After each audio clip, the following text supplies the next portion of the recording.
Kabita's creation চেনেলটোলৈ পুনৰবাৰ আপোনালোকক সকলোকে স্বাগতম জনাইছোঁ। 40 সাইজৰ ব্লাউজৰ যি ড্ৰাফটিং মই দেখুৱাইছিলোঁ সেই ড্ৰাফটিংটো লৈ পেলাই আজি মই কাপোৰত কাটিং কৰিম। গতিকে আপোনালোকে ভালদৰে চাই যাব। এতিয়া 40 সাইজৰ ব্লাউজৰ কাৰণে আমাক ব্লাউজৰ কাপোৰ 1 মিটাৰ লাগিব। এইটো 1 মিটাৰ ব্লাউজৰ কাপোৰেই হয়। কাপোৰটো মই দুভাঁজ কৰি লৈছোঁ।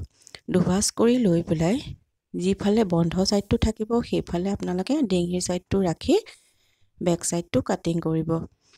আৰু মই যিদৰে কাটিংটো থৈ গৈছোঁ আপোনালোকেও ঠিক সেইদৰে কাটিংটো থৈ যাব। এয়া দেখিছেনে মই কিদৰে কাটিংটো থৈ গৈছোঁ।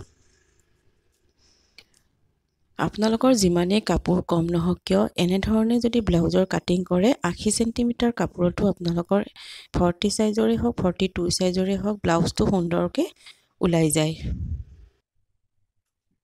কাপোৰত চিন দিবৰ বাবে আপোনালোকক লাগিব চক পেন্সিল। এই চক পেন্সিলৰ পেকেট এটা এনেকুৱা ধৰণৰ আনি ল'ব আপোনালোকে। য'ত লাইনিং কাপোৰৰ গুলি দোকান আছে তাতে আপোনালোকে পাই যাব। এই পেকেটটো আনি ল'লে লাভ হয়।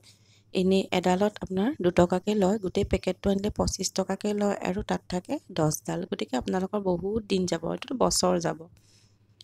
এয়া মই যি ধৰণে আঁকি গৈছোঁ সেই ধৰণে আপোনালোকে আঁকি যাব, মানে চিনখিনি ভালদৰে দি ল'ব।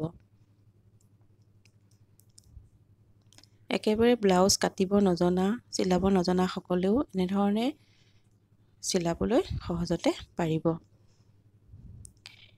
ইয়াৰ নেক্সট ভিডিঅ'ত মই চিলাই ভিডিঅ'টো আগবঢ়াম আপোনালোকে। গতিকে আপোনালোকে চেনেলটো ছাবস্ক্ৰাইব কৰি থ'ব আৰু যিসকলে শিকিম বুলি ভাবিছে তেওঁলোকে ভালদৰে চাই যাব।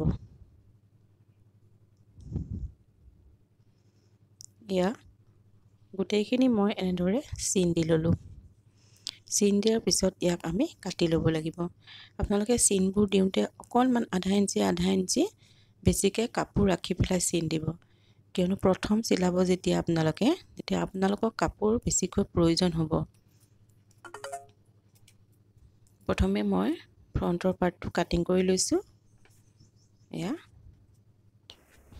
প্ৰতিটো সাইজৰে অৰ্থাৎ 28ৰ পৰা 42 সাইজলৈকে মই ব্লাউজৰ কাটিং আপোনালোকৰ মাজত ভিডিঅ' আকাৰে আগবঢ়াম। এতিয়াও যদি আপোনালোকে চেনেলটো ছাবস্ক্ৰাইব কৰা নাই তেতিয়াহ'লে ছাবস্ক্ৰাইব কৰি থ'ব। মনোযোগ দি কাম এটা শিকিলে যিকোনো কামেই সুন্দৰকৈ হৈ উঠে। তাত লাগিব আপোনালোকৰ একাগ্ৰতা।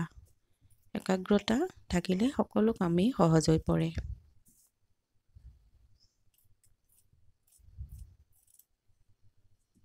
এয়া এটা পাৰ্ট আমাৰ ওলাই গ'ল। দুটা মানে ভাঁজ কৰি ল'লে আপোনালোকৰ দুটা পাৰ্ট একেলগে ওলাই যাব। কাপোৰখন আপোনালোকে চিধাকৈ ৰাখে উল্টাকৈ ৰাখে সেইটো কোনো কথা নাই। যেনেকৈ ল'লেও আপোনালোকৰ কাটিংটো শুদ্ধই হ'ব। এতিয়া বেক সাইডটো মই ইফালে কাটি লৈছোঁ। ডিঙিটো মই পিছত কাটিম। চিলাবৰ সময়ত মই ডিঙিটো কাটিং কৰিম, তেতিয়া আপোনালোকক ভিডিঅ'টো মই দেখাম। এয়া বেক পাৰ্টটো আমাৰ হৈ গ'ল। গোটেইখিনি কাটিং মই এনেদৰে কাটি ল'লোঁ। এয়া দেখিছেনে গোটেইখিনি মোৰ কটা হৈ গৈছে। এইটো বেক পাৰ্ট, ডিঙিটো পিছত কাটিম কৈছোঁৱেই। এতিয়া এই হাতখনো মই পিছত ভিডিঅ' আকাৰে লৈ আহিম।